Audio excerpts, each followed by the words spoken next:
This channel does not promote any violent, harmful, or illegal activities. All content provided by this channel is meant for an educational purpose only.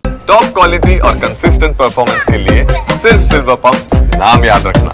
আগামী 7 থেকে 8 দিনের মধ্যে সব জেলা committee গঠনই লক্ষ্য বঙ্গ বিজেপির গতকাল মাঝরাতে পেরিয়ে যাওয়া বৈঠকে সিদ্ধান্ত শ্রমিক সুকান্তদের।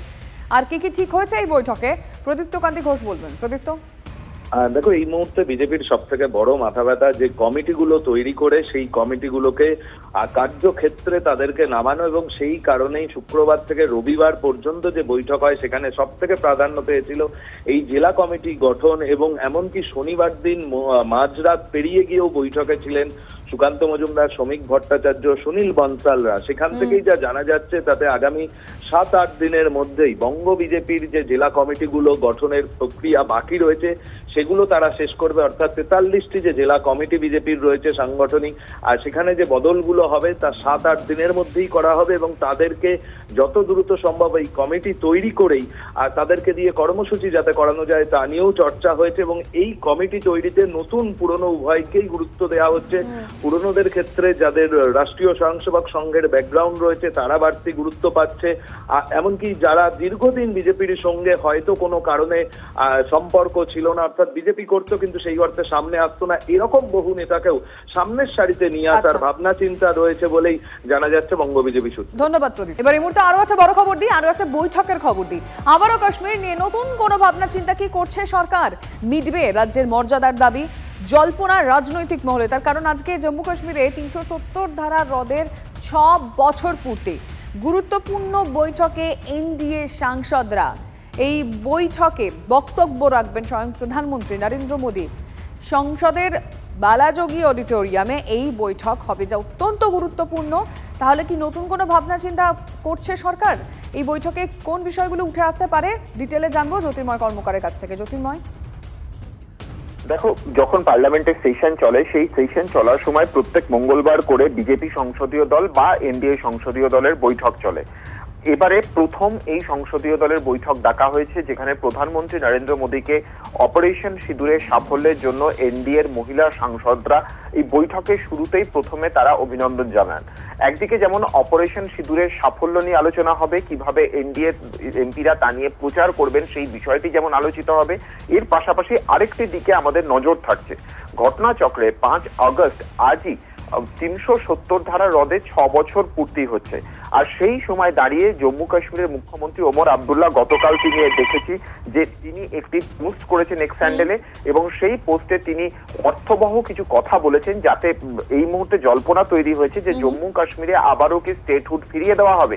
স্বাভাবিকভাবেই সেই ধরনের কোনো ইঙ্গিত এই বৈঠকে আসে কিনা আমাদের নজর থাকবে। তুমি একটু সঙ্গে থাকো জ্যোতির্ময়, আরো একটা খবর জানবো তোমার থেকে।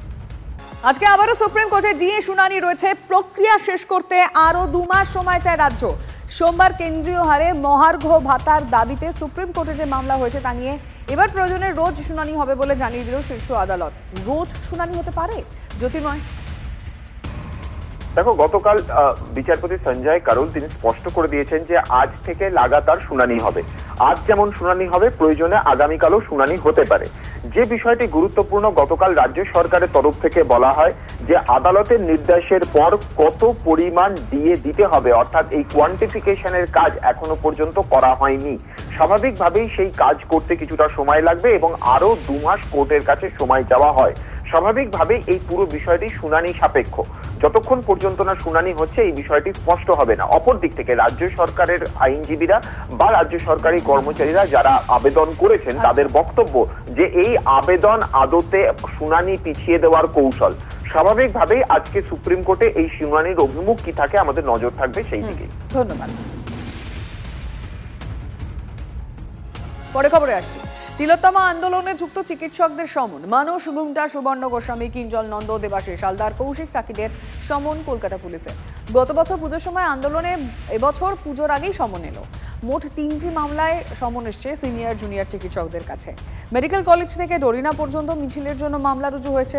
প্রতিবাদী চিকিৎসকদের পুজো পরিক্রমার জন্য কর্মসূচির মামলা রুজু হয়েছে। মহাষ্টমীর দিন মেট্রো চ্যানেলে জমায়েত করেছিলেন তারা। দ্রোহের উৎসব পালনের জন্য অভিযোগ দায়ের হয়েছে। কিন্তু 1 বছর পর কেন পুলিশের ভূমিকায় সরব আন্দোলনকারী চিকিৎসকেরা। 9ই আগস্ট তিলোত্তমা কাণ্ডের বর্ষপূর্তিতে আবারও রাস্তায় নামছেন সিনিয়র জুনিয়র চিকিৎসকরা। তার আগে কলকাতা পুলিশের সমন উদ্দেশ্য প্রণোদিত, অভিযোগ জেপিটির।